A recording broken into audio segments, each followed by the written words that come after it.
तो स्वागत है आप सभी का एक वीडियो में लेकर के आ रहा हूँ नास्तिकता और आस्तिकता पर कि भगवान है अथवा नहीं है। इस वीडियो को शुरू करने से पहले मैं इस वीडियो का आधार बता दूं कि मैं एक राज्यसभा टेलीविज़न पर एक बहस देख रहा था, जिस बहस में कुछ ऐसे तर्क दिए गए जिससे ये साबित करने की कोशिश की गई। हालांकि ये वीडियो बहुत पुराना था, लेकिन उस वीडियो के माध्यम से जताने की कोशिश लगातार की गई कि भगवान नहीं है। और 3 या 4 बातें उस वीडियो में बहुत स्पष्ट रूप से कही गई। जैसे सबसे पहली पॉइंट उस वीडियो में रखा गया कि दुनिया में 75 करोड़ लोग ऐसे हैं जो नास्तिक हैं, जो भगवान को किसी भी तरीके से नहीं मानते। ठीक है। दूसरी जो सबसे बड़ी बात कही गई कि अगर भगवान होते तो दुनिया में इतने युद्ध नहीं हो रहे होते, नागासाकी हिरोशिमा में परमाणु बम नहीं गिरता, इतने आतंकी हमले नहीं होते, आईएसआईएस का जन्म नहीं होता। तमाम तौर तरीके की बातें कहेगी। तीसरी बात कही गई कि भूखमरी नहीं होती, लोग कुपोषण का शिकार नहीं होते, कोरोना नहीं आता। इस तरीके की बात, हालांकि वो वीडियो पुराना था, कोरोना वाली बात उसमें नहीं कही गई थी, लेकिन मतलब महामारियाँ नहीं आती ये ज़रूर कहा गया था। ये मैं स्पष्ट कर दूँ, ठीक है, कि महामारियाँ नहीं आती, ये सब बातें कही गई। और ये जताने की कोशिश की गई कि भगवान है अथवा नहीं है। तो मैं यहाँ पर इन 3-4 बातों का जवाब देते हुए इस बात के पक्ष में तर्क रखूँगा कि भगवान का वास्तविक स्वरूप मेरे हिसाब से क्या है, और अगर भगवान है तो क्या उनका रियल वास्तविक स्वरूप है। और इन लोगों के सवालों के जवाब भी मैं क्रमशः देना चाहूँगा। सबसे पहली बात कही गई कि दुनिया भर में 75 करोड़ लोग नास्तिक हो चुके हैं। तो देखिए, दुनिया की जनसंख्या 1000 करोड़ के आसपास है, और अगर 75 के बदले 100 करोड़ लोग भी, यानी 10% लोग नास्तिक हो भी जाएं, तो 90 करोड़ लोग आस्तिक हैं, ये बात। लेकिन फिर भी अगर दुनिया में ऐसा दिन आए कि दुनिया के 99.99% लोग नास्तिक हो जाएं, उससे भी भगवान के अस्तित्व को कोई प्रभाव नहीं पड़ता। ठीक है, ये कोई इलेक्शन नहीं है। बात मैं ये जताना चाह रहा हूँ, पहली बात जो जवाब मैं देना चाहता हूँ। दूसरी बात का जवाब मैं ये देना चाहूँगा कि कहा गया कि हिरोशिमा में बम गिरा, दुनिया में आतंकी हमले हो रहे हैं।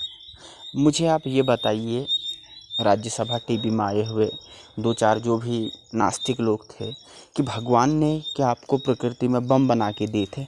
कौन से पेड़ में परमाणु बम उगता है? भगवान ने तो आपको प्रकृति दी है, फल फूल, पेड़ पौधे, उपजाऊ ज़मीन, नदियाँ, साफ हवा। कहाँ पे परमाणु बम पाया जाता है?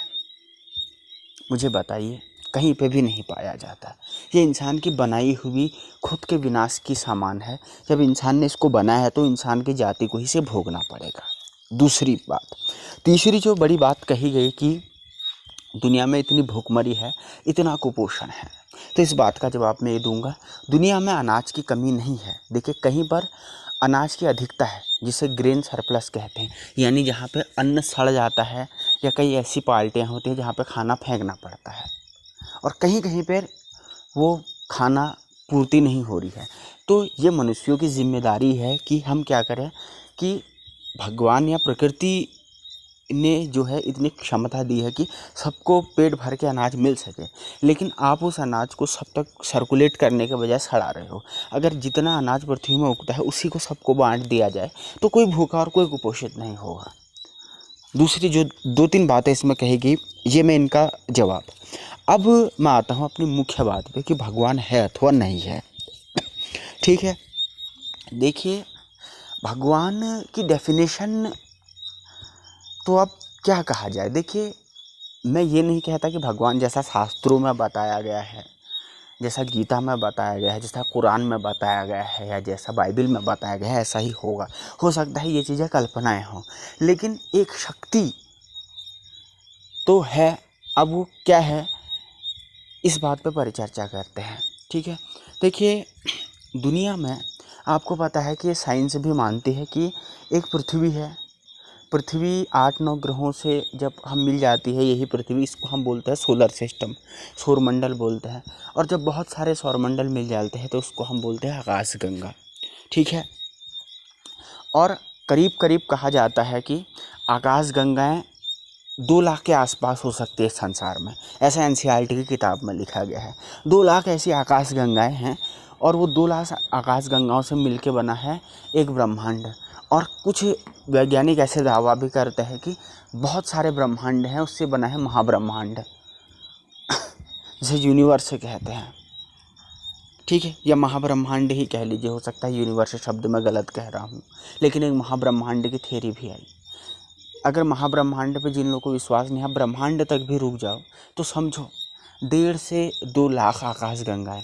और आज तक हमारा विज्ञान इतना क्षमतावान नहीं है कि मिल्की वे के बाहर तक, वो मिल्की वे के बाहर छोड़िए, हमारे सोलर सिस्टम से भी बाहर बड़ी मुश्किल से वो पहुंचा है। हाल ही में एक हॉरिजन नासा का विमान था जिसने जो बिन्नु क्षुद्र ग्रह के आसपास पहुंचा था, जो हमारी लेटेस्ट टेक्निक है। तो हम कहते हैं कि विज्ञान भगवान को नहीं मानता। मैं ये कहता हूँ, क्या विज्ञान इतना कैपेबल हो चुका है, क्या विज्ञान इतना कैपेबल हो चुका है कि वो भगवान को तलाश कर सके। एक गीता का एक प्रसंग मैं आपको बताता हूँ, श्रीमद् भगवत गीता। भगवान श्री कृष्ण ने कहा है कि ब्रह्मांड उनकी हथेली पे चल रहा है, यानी उनके हाथ में, जितना आपके हाथ में लड्डू होता है, समझ रहे हैं आप, आपके हाथ में एक लड्डू कितना आकार होता है, उतना लड्डू के बराबर ब्रह्मांड है। और मैंने आपको बताया ब्रह्मांड कितना बड़ा है। जब बहुत सारी ग्रह मिले तो ग्रह से बना सोलर सिस्टम, बहुत सारे सोलर सिस्टम मिले तो उनसे बनी आकाशगंगा, और 2 लाख आकाशगंगाएं मिलके बनी, उससे बने एक ब्रह्मांड, और वो भगवान के हाथ में एक लड्डू के बराबर है।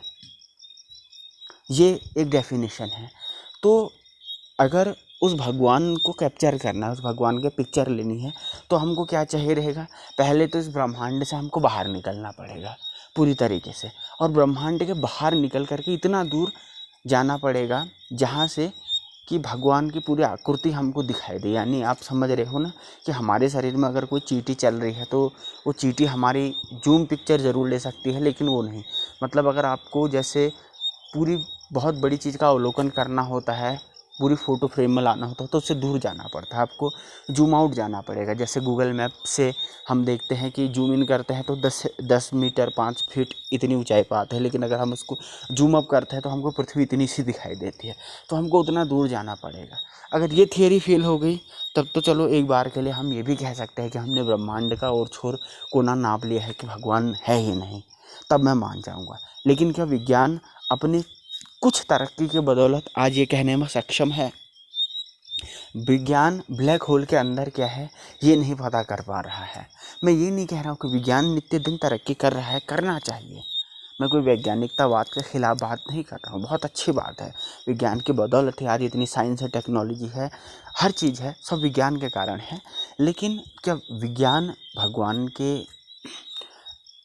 उस स्तर तक पहुँचने में कामयाब है कि भगवान को वो जस्टिफाई कर पाए?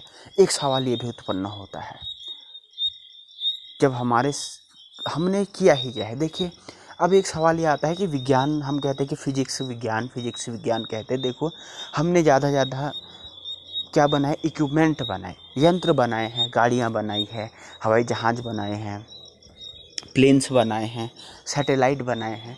लेकिन आप गौर से देखिए, ये सब चीज़ हमें कहाँ से मिली है? प्रकृति से। मनुष्य ने जो भी तत्व प्रकृति से मिला उन्हीं चीज़ों को मॉडिफाई करके चीज़ें की हैं। कोई भी सैटेलाइट बनता है या कोई भी मिसाइल जो आप ऊपर, जैसे PSLV हमारा विमान है, पोलर सैटेलाइट लॉन्च व्हीकल है, GSLV है, GSLV मार्क 3 अभी सबसे लेटेस्ट बना हुआ है, ये है। ये सब क्या हैं, किस चीज़ से बने हैं?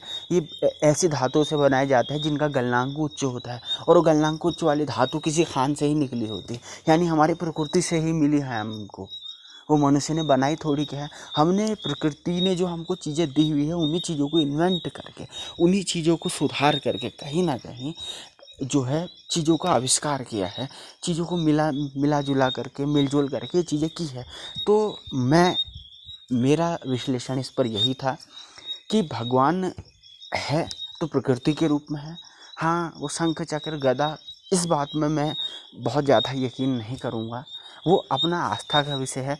लेकिन कोई व्यक्ति आकर के ये कह दे कि भाई भगवान जैसी कोई चीज़ नहीं है, तो यहाँ पर कहीं ना कहीं एक सवाल या निशान उनकी तार्किकता और उनकी बौद्धिकता में भी लगता है कि 4-5 आप थोड़ा बहुत विज्ञान ने तरक्की कर ली है तो आप भगवान के अस्तित्व को चुनौती, क्योंकि जब तक विज्ञान अपनी संपूर्ण सीमा तक नहीं पहुंच जाता, यानी ये ब्रह्मांड के आखिरी छोर तक नहीं पहुंच जाता और ये डिसाइड नहीं हो जाता कि इससे आगे इस संसार में कुछ नहीं, इस ब्रह्मांड में कुछ नहीं है, अगर यहाँ पे भी भगवान की अस्तित्व नहीं मिली, तब तो हम सभी को मानना पड़ेगा कि भाई भगवान जैसी कोई चीज़ नहीं है।